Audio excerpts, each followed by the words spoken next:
Hello, students. This is Teacher Ken. Welcome to the first episode of the intermediate level of this 100% free podcast, the ESL Teacher Ken, Intermediate English for daily life and travel. Okay? We're going to be working on exercises that are going to help you internalize structure. I don't like grammar study. Grammar study is boring and it doesn't help you produce. It doesn't help you learn and speak fluently. The goal here is fluency. You have thousands of books out there for you to get your theory on, but I want you to get your hands on practice in conversation. So, this podcast is made of exercises for conversational practice, repetition exercises. The first exercise that we're going to see in the intermediate level is regarding the, let's say, first step in understanding a deeper level in English.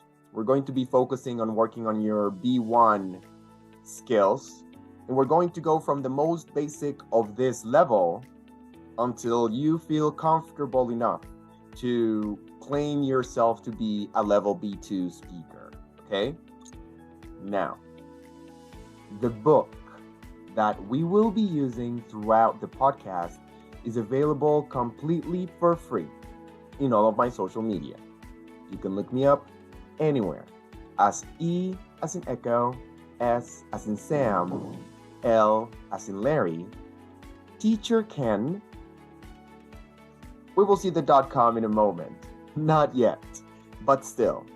ESL Teacher Ken, I am available on Facebook, Instagram, TikTok, Twitter, and also on Spotify and YouTube in my podcasts, okay? Modal Auxiliaries. We're going to take a look at page 122 of the PDF that is available for free.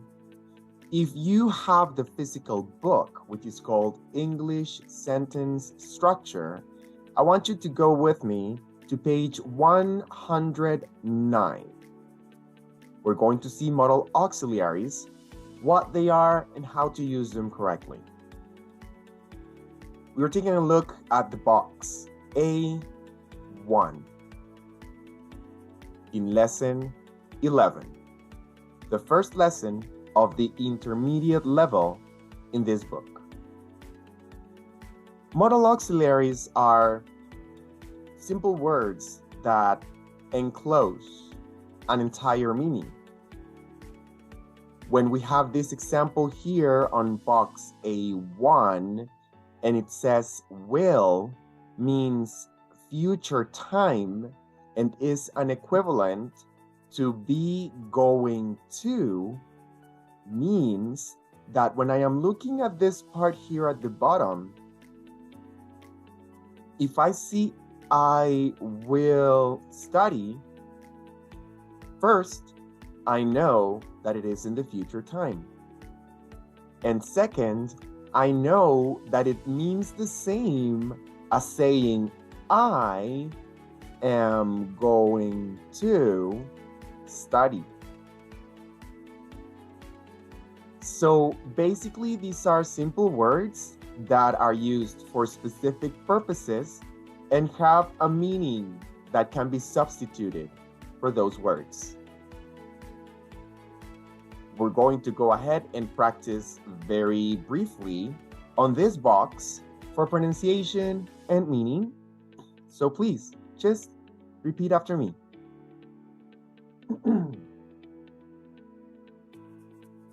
Will, future time. To be, going to. Can, ability. To be able to. May, permission. To be permitted to. To have permission to. Might. Possibility.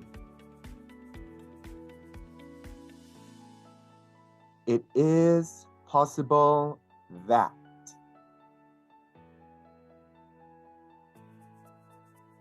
Should. Obligation or desirability.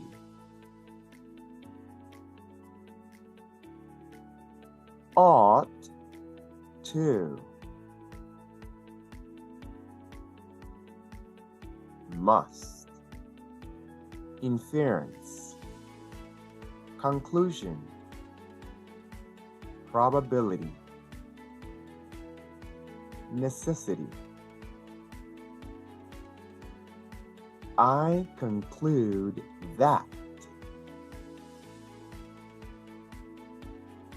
It is very probable that.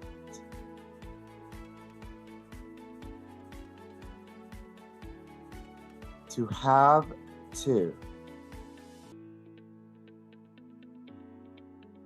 I will study. We will study.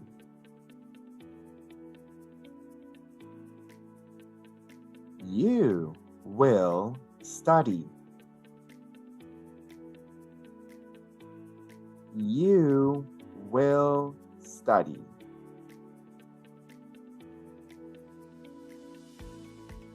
He will study. They will study. Now let's continue. Right here, we have 9 more sentences. These sentences are using the same modal auxiliaries that are available up here. My best recommendation is going to be in the exercise that follows this box.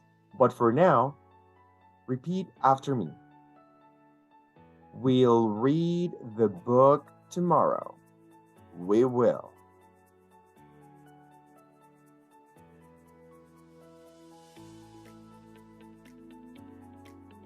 John can play the piano very well.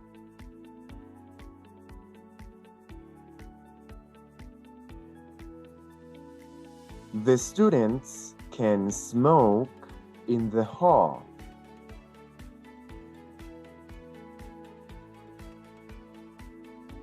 The students may smoke in the hall.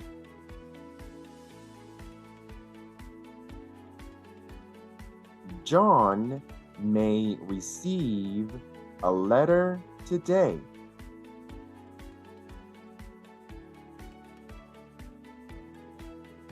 John might receive a letter today.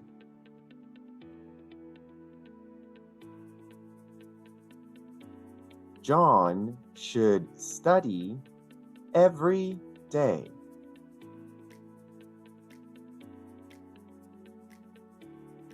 Mr. Smith must be about 40 years old.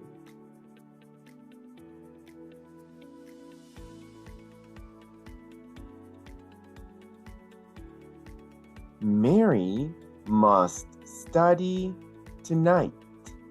She has to.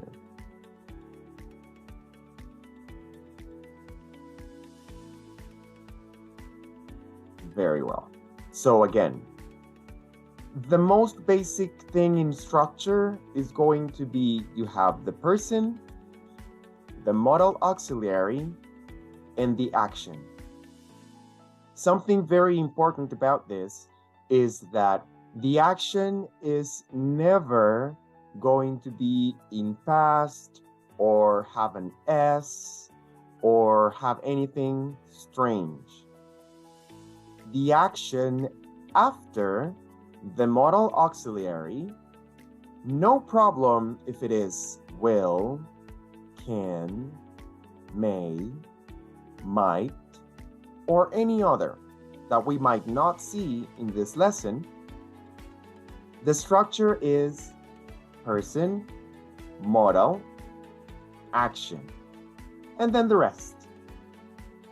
For us to practice this structure, we're going to go to the next page and we're going to exercise 1. Exercise 1 on our book, English Sentence Structure by Cambridge University. Page 110 in the physical book, 123 on the free PDF that is available on my social media. We have examples of the extended version of the idea, and we're going to practice substituting with the auxiliary.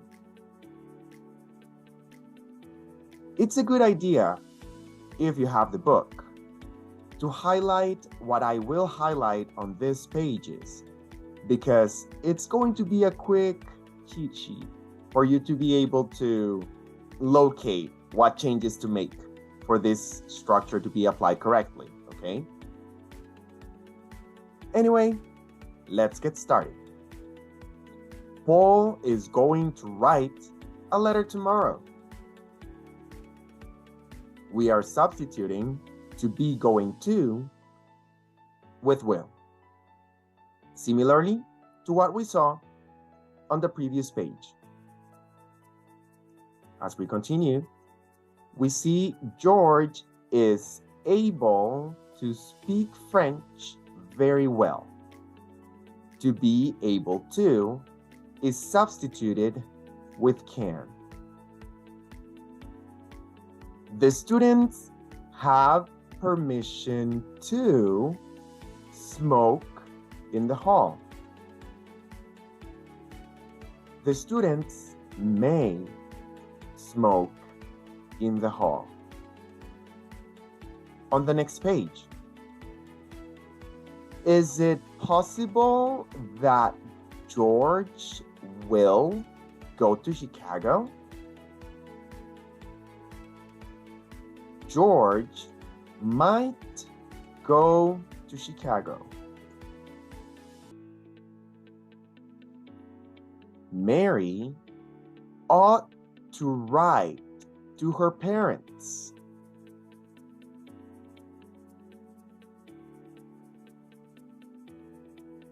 Mary should write to her parents.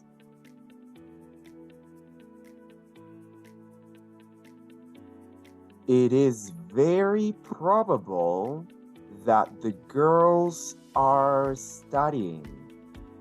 Or I conclude that the girls are studying.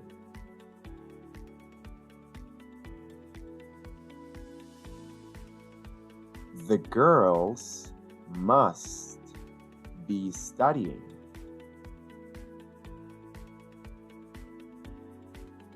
Paul has to take an exam next week.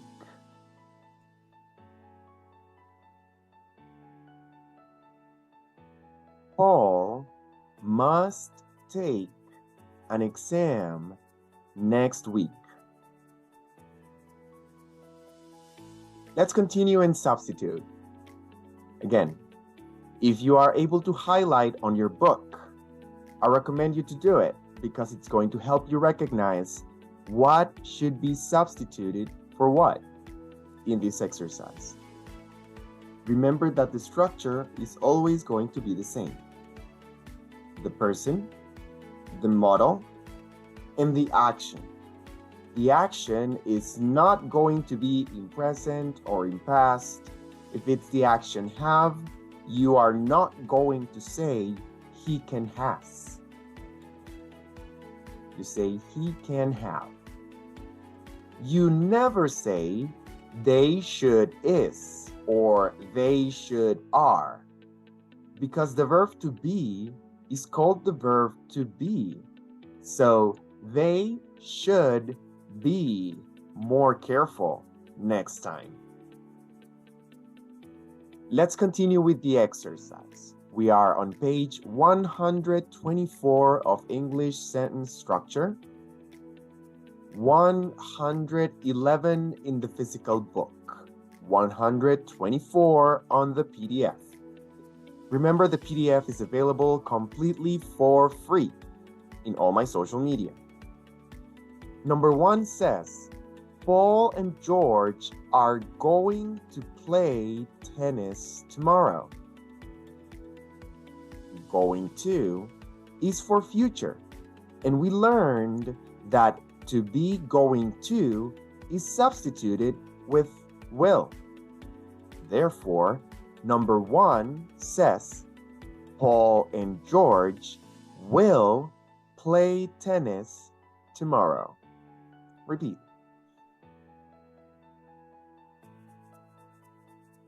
Number 2 says, it is possible that George is a very good tennis player. We have a verb here, which is the verb to be. In the case of it is possible that, we are using might. George might be a very good tennis player. So again, George might be a very good tennis player. Repeat.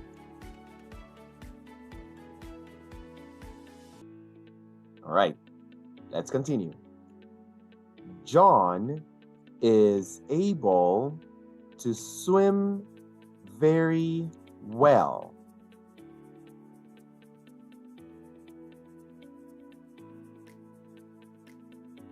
John can swim very well. Repeat.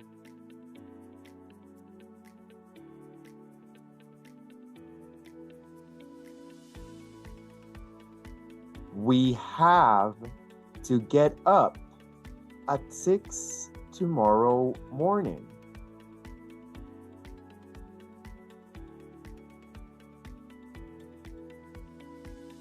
We must get up at 6 tomorrow morning.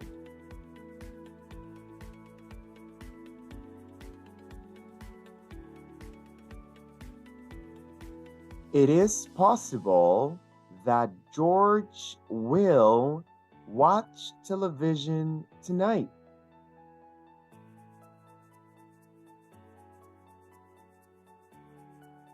George might watch television tonight.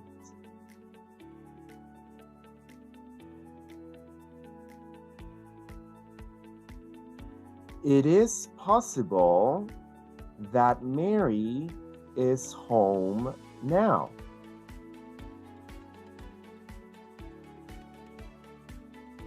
Mary might be home now.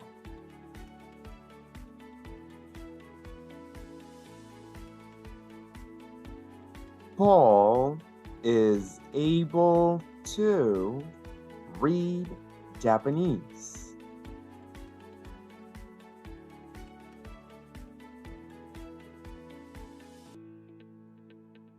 Paul can read Japanese.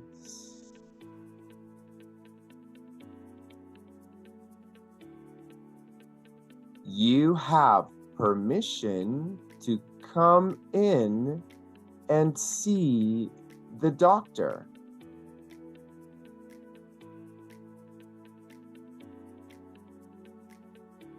You may come in and see the doctor.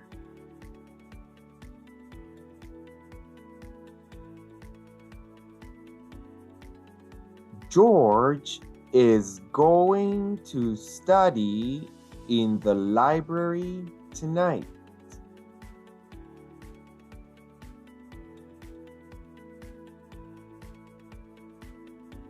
George will study in the library tonight.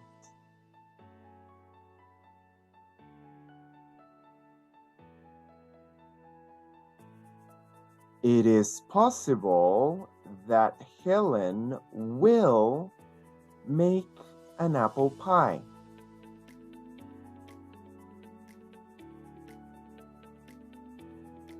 Helen might make an apple pie.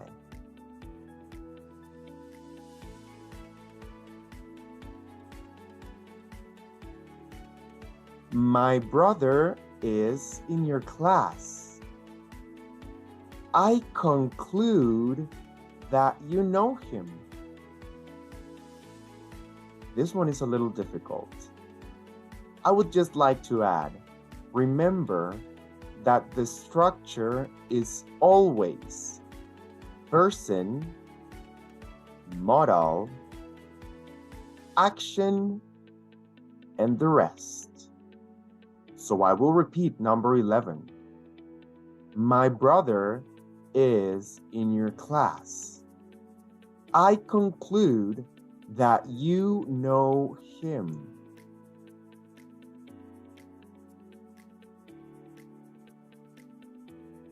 You must know him.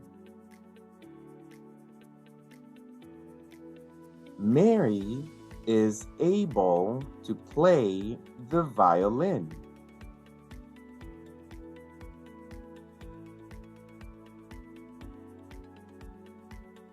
Mary can play the violin.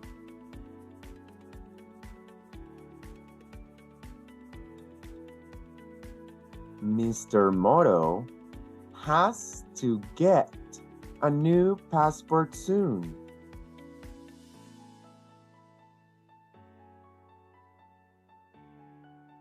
Mr. Moto must get a new passport soon.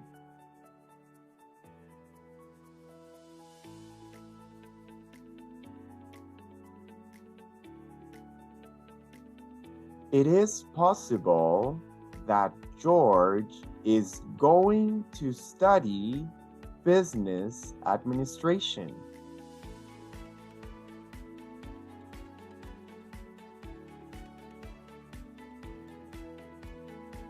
George might study business administration.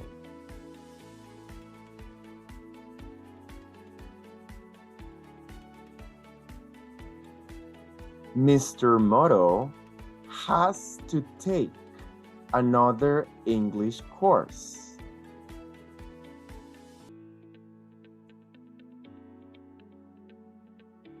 Mr. Moto must take another English course.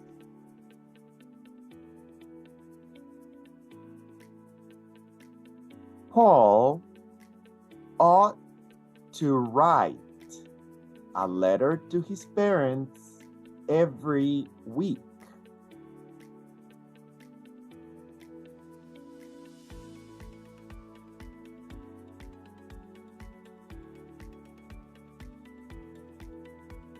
Paul should write a letter to his parents every week.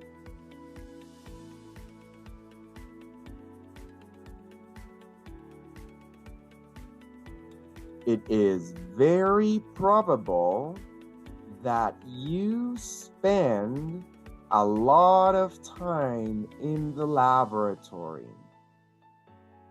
I conclude that you spend a lot of time in the laboratory.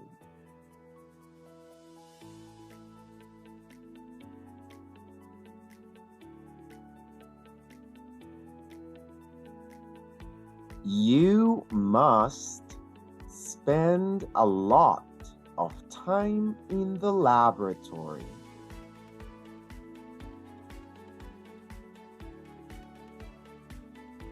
Every student ought to read one good book every week.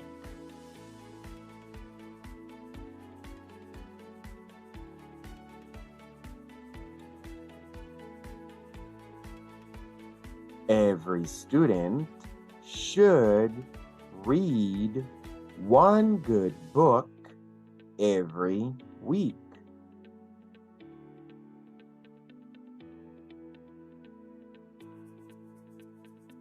Last year, all of the students were able to read and write.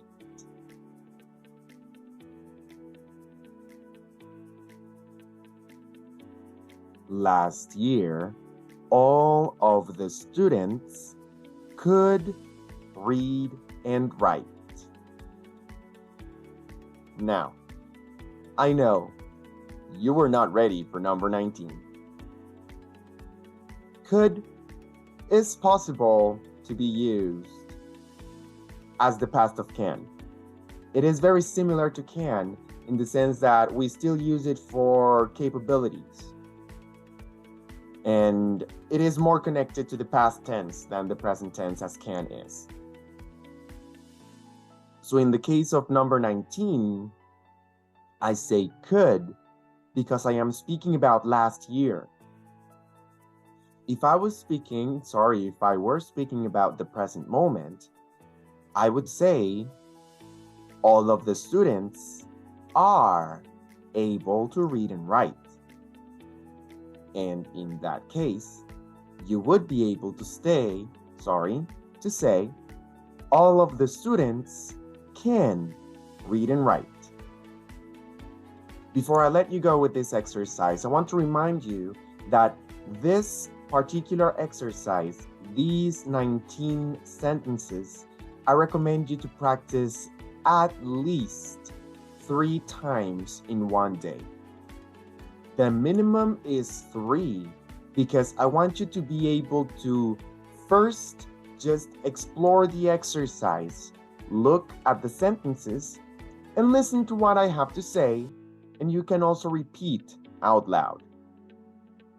Starting on the second round, you can still look at the book, but you are not only going to repeat.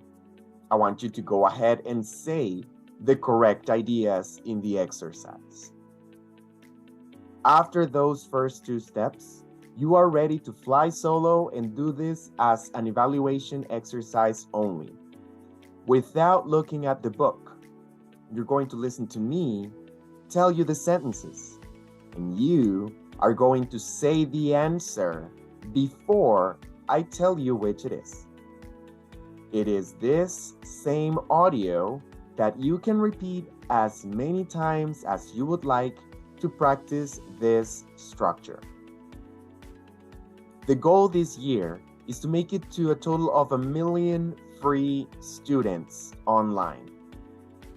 I hope that you are not just one more of them, but you are also helping me reach other students that would like to improve their structure for free. This is my gift as a teacher. Remember that English is easy. You just need to practice. See you next class.